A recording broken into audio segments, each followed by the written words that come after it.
नमस्ते बच्चों, कैसे हैं आप लोग? Welcome back to the class. आज हम शुरू करने वाले हैं डेप्रिसिएशन। अब तक क्या हो गया? जितनी भी थ्योरी चैप्टर थी और साथ में rectification of entry, journal ledger trial balance, उसके बाद फिर रेक्टिफिकेशन, फिर हमने क्या पढ़ लिया? बीआरएस। अब हम जाते हैं डेप्रिसिएशन की तरफ। सबसे पहले आप समझो कि व्हाट इज अ डेप्रिसिएशन।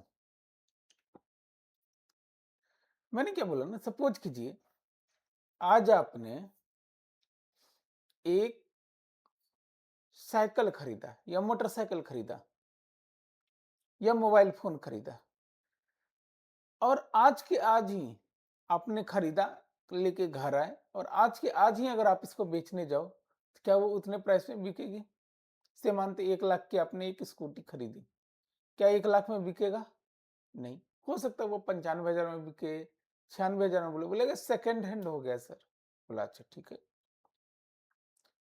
मान लेते हैं कि एक आपने मोबाइल खरीदा, 6 महीने यूज किया, 6 महीने यूज करने के बाद आप उसको बेच रहे हैं, ठीक है? तो क्या आपको जिस प्राइस पे आपने खरीदा था, भले वो आईफोन ही क्यों ना हो, उस प्राइस पे बिकेगा? नहीं बिकेगा।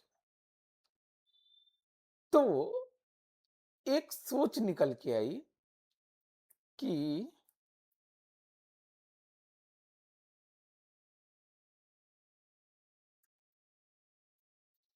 एक सोच निकल के आई कि हमारी जो ये टोटल एसेट हम परचेज करते हैं, ये डे बाय डे इसकी वैल्यू घटती है। बोला हाँ, ये चीज तो समझ में आई। एक चीज बताइए, आपने एक मशीनरी लगाई पूरी की पूरी, वो मशीनरी आपने 1 करोड़ की लगाई। बोला ठीक है, तो ये तो समझ में आ गया कि डे बाय डे इसकी वैल्यू घटेगी। बोला हाँ। क्या हम ये जानते हैं कि हमारा बिजनेस एक गोइंग कंसर्न है, ये जो चलता है चलता है चलता है चलता है चलता रहेगा चलता रहेगा? बोला ये सर, ये भी पता है। सपोज कीजिए कि आपने, एक बहुत छोटा सा एग्जांपल लेता हूं कि बर्गर का जो वो बन होता है ना, लवली बर्गर ने बर्गर का जो बन होता है, उस बन को बनाने की फैक्ट्री डाली, उसका मशीन उसने 1 करोड़ में खरीदा। बोला ठीक है, तो क्या ये मशीन चलता है चलता है चलता है चलता है चलता रहेगा क्या? नहीं। इस संसार में जो भी आया है सबको जाना है। बोला सही बात है। तो वो मशीन हो सकता है 7 साल चले, 10 साल चले, 15 साल चले, उसके बाद वो मशीन क्या हो जाएगी? खराब हो जाएगी, स्क्रैप हो जाएगी। तो 10 साल के बाद मुझे फिर से ये मशीन लगानी पड़ेगी। बोला यस। तो आज मैंने 1 करोड़ रुपए लगाए, 10 साल के बाद मेरे पास 1 करोड़ रुपए होंगे कि नहीं, ये कैसे पता?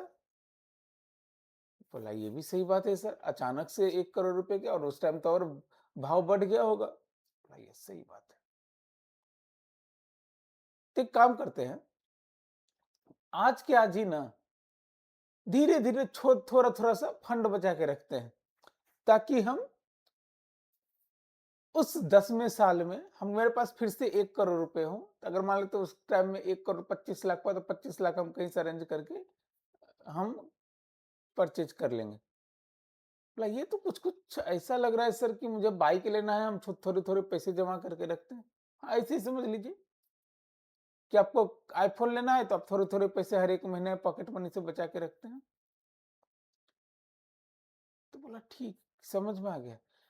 तो यहाँ पे पॉकेट मनी क्या है? बिजनेस के लिए प्रॉफिट, जो पैसे हैं उसके पास प्रॉफिट है, वही तो है। उससे थोड़ा थोड़ा पैसा, थोड़ा थोड़ा पैसा आपने 50 लाख का सामान बेचा, 40 लाख में, 10 लाख की प्रॉफिट है, तो हम कहे ठीक है, मुझे 10 साल बाद लेना है ना, तो 5-5 लाख करके हम इसको बचा के रखते हैं। 5 लाख के 5 लाख डाल देते हैं, वो मशीनरी खरीदना है 10 साल बाद उसके लिए। हाँ, सही है सर, ये समझ में आया। आज कुछ नहीं कर रहा हूँ, आज सिर्फ़ हम एग्ज़ाम्पल देके आपको समझाने की कोशिश कर रहे हैं। ना तो इसमें मैं डेप्रिसिएशन घुसा रहा हूँ, ना अमोर्टाइज़ेशन घुसा रहा हूँ, कुछ नहीं। अच्छा एक चीज़ बताइए, आपने जैसे ही आपने एक स्कूटर खरीदा ना, वैसे वो ये इंडिया से चली गई या एक कार खरीदा फोर्ड की कार, फोर्ड इंडिया से चली गई। अब बताओ उसकी रीसेल वैल्यू कितनी होगी? ये सर बहुत कम हो जाएगी। अच्छा, आज की डेट में ना मैंने क्या किया था, एक मशीनरी खरीदी, कंप्यूटर खरीदा सपोज़ कीजिए और 10 दिन के बाद आया कि यार ये इस कंप्यूटर से बढ़िया एक नया मॉडल आ गया है, इसमें हर एक तरह के काम होते हैं। तो आपके पुराने कंप्यूटर की क्या वैल्यू रह जाएगी? शून्य, ज़ीरो, कोई नहीं खरीदेगा उसको।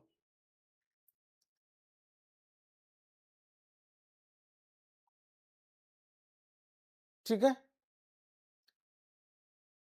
अच्छा, या तो एक चीज़ हो सकता है आप जो कंप्यूटर लेके आए उसपे आप बहुत गेम खेलते हैं, दिन भर गेम खेलते हैं, उसका पूरा एकदम ना हालत खराब हो गया है या आप पूरा ना एकदम जो रफ यूज़ करते हो। अब शायद सपोज़ कीजिए आपकी बाइक है, आपने उसको रैपिडो में लगा दिया, उसकी वैल्यू और आप अपने पर्सनल यूज़ के लिए सिर्फ़ ऑफ़िस जाते हैं, ऑफ़िस से घर आते हैं या क्लास जाते हैं, क्लास से घर आते हैं। इस दोनों की वैल्यू 1 साल के बाद क्या होगी? किसकी सबसे ज़्यादा कम होगी? रैपिडो वालों की कम होगी, क्योंकि उसने यूज़ बहुत ज़्यादा कर लिया है।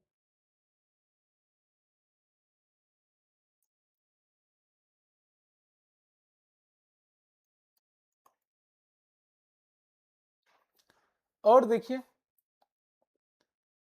अगर मैं इसे बोलूँ, सपोज़ कीजिए कि आज की डेट में अगर मुझे एक ऐसा एसेट मिले एक ऐसा एसेट मिले, जिसकी वैल्यू डिक्रीज़ करने के बजाय बढ़े। बोला ऐसा होगा क्या? बोला हाँ, ज़मीन। मैंने ज़मीन खरीदी और इसकी वैल्यू 5 साल के बाद और ज़्यादा होगी, जनरली जनरली कम नहीं होगी। तो मतलब एक चीज़ था कि अगर मेरी वैल्यू किसी भी फिक्स्ड एसेट की अगर मैं खरीद रहा था वो कम हो रही थी, तो एक ऐसा भी एसेट है जिसकी वैल्यू बढ़ती है, बिल्डिंग। बिल्डिंग में लैंड की वैल्यू बढ़ती है। बोला हाँ सर, ये तो समझ में आया। तो जो लैंड है, इसको आप एक्सेप्शन मान लेंगे? बोला हाँ। अच्छा एक ऐसी चीज़ भी तो हो सकती है, सपोज़ कीजिए आपने ब्रांड लिया इसका, क्या बोलते हैं? आपने ब्रांड किसका लिया? मान लेते हैं कि आपने लवली बर्गर ने मैकडी का ब्रांड लिया, तो कुछ पैसे लगेंगे? बोला हाँ सर, पैसे लगेंगे। तो बोला अगर पैसे लगेंगे तो मुझे बताइए कि क्या उससे कोई टेंजेबल एसेट क्रिएट हुआ? बोला नहीं। तो बोला इस ब्रांड मान लेते हैं कि 1 करोड़ में मैंने ब्रांड लिया, तो अब इसका क्या करना है? 1 करोड़ रुपया क्या है मेरा खर्चा है। आज के आज हम प्रॉफिट में डेबिट कर दूँ? बोला सर आज के आज डेबिट करोगे ना तो अच्छा नहीं दिखेगा। बोला अच्छा ठीक है, काम करते हैं। इसको 10 साल तक हम समझ सपोज़ करते हैं कि 10 साल तक चलेगा, मैं 10 साल तक इसको बाँट देता हूँ। बोला ये कर सकते हैं। तो बोला ये भी एक मेथड हो सकता है। तो जो अब क्या हुआ ना, जो आपने बोला ना कि मैं हर एक महीने या हर एक साल जो थोड़े-थोड़े पैसे बचा के रखूँगा प्रॉफिट से, उसी को हम डेप्रिसिएशन बोल देते हैं।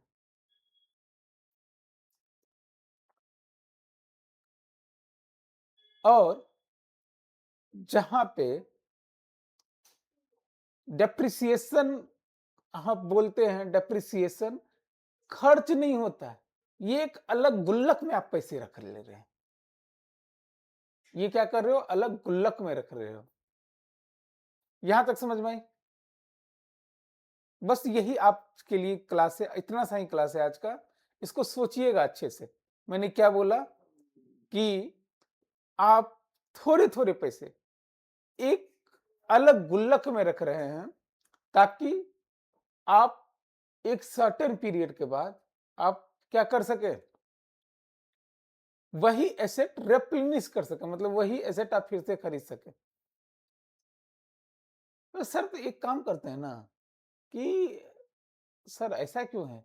मैं एक काम करता हूँ, जितना पैसा बचेगा ना सारा का सारा डाल देता हूँ। बोला ऐसे नहीं करना, ये बिज़नेस है ना।